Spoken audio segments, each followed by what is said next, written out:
My name is Victor Karethi. I serve as the MC Adwana, and I'm the lead of Majority Party in Meru County Assembly. And indeed, it is true that Meru region is likely experiencing a very difficult time, particularly as a result of the prolonged drought. There are children who are going hungry. They are skipping meals, not because they want to. There are schools which are almost getting shut because of the inability of children to concentrate in class, because they are not getting breakfast, they are not getting lunch, some are skipping dinner. So we are continuing to appeal to people of goodwill, and particularly also to the government. We've seen responses to some other parts of this nation where there are calamities, like when floods strike, when there is hunger, particularly in some parts of this country, like the northern part of the country. So let us not assume that Meru is the breadbasket. There are parts of this Meru where there is a serious problem.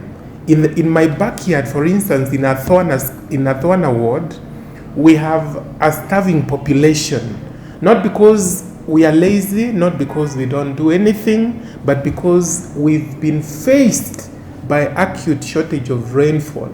So we are appealing to governments, and we've continuously had these discussions even at the assembly, at the county level, and we've sent appeals to the national government.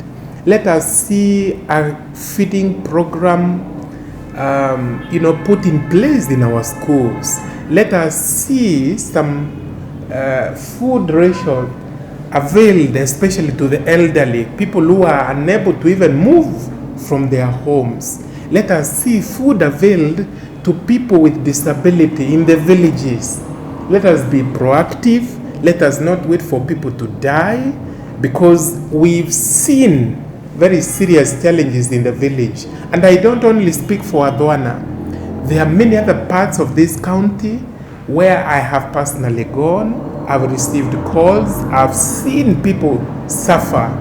So we call upon anybody responsible, and over and above the government, let us see religious leaders, let us see NGOs, let us see individuals who could be having some things in surplus.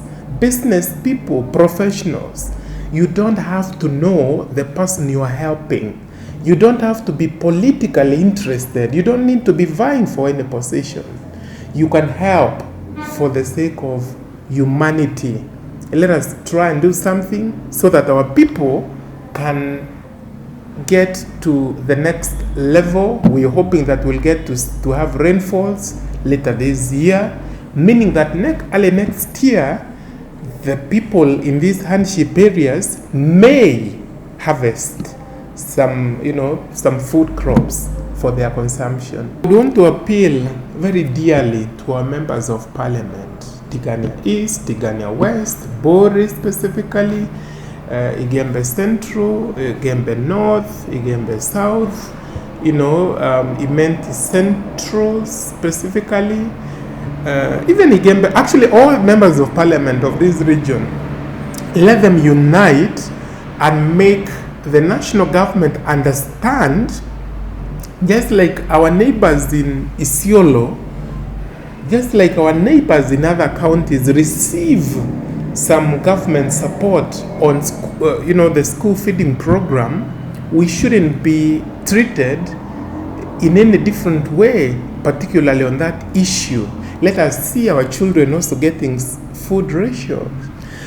Because, like in my place, I have always said Isiolo International Airport is in my ward. It is Isiolo International Airport, yes, but it is in my ward, which is in Meru. So I don't see any difference whatsoever, climatical or otherwise, between my ward and what happens in, say, Kulamawe, and other places. So let us have our leaders uniting. Let us not get overly preoccupied with the elections of 2022, who becomes president, who becomes what. Let us know that we need our people alive so that they can vote for whoever they would want to vote next year. So that's my humble request and prayer to all members of the National Parliament and all other leaders who mean well to our people.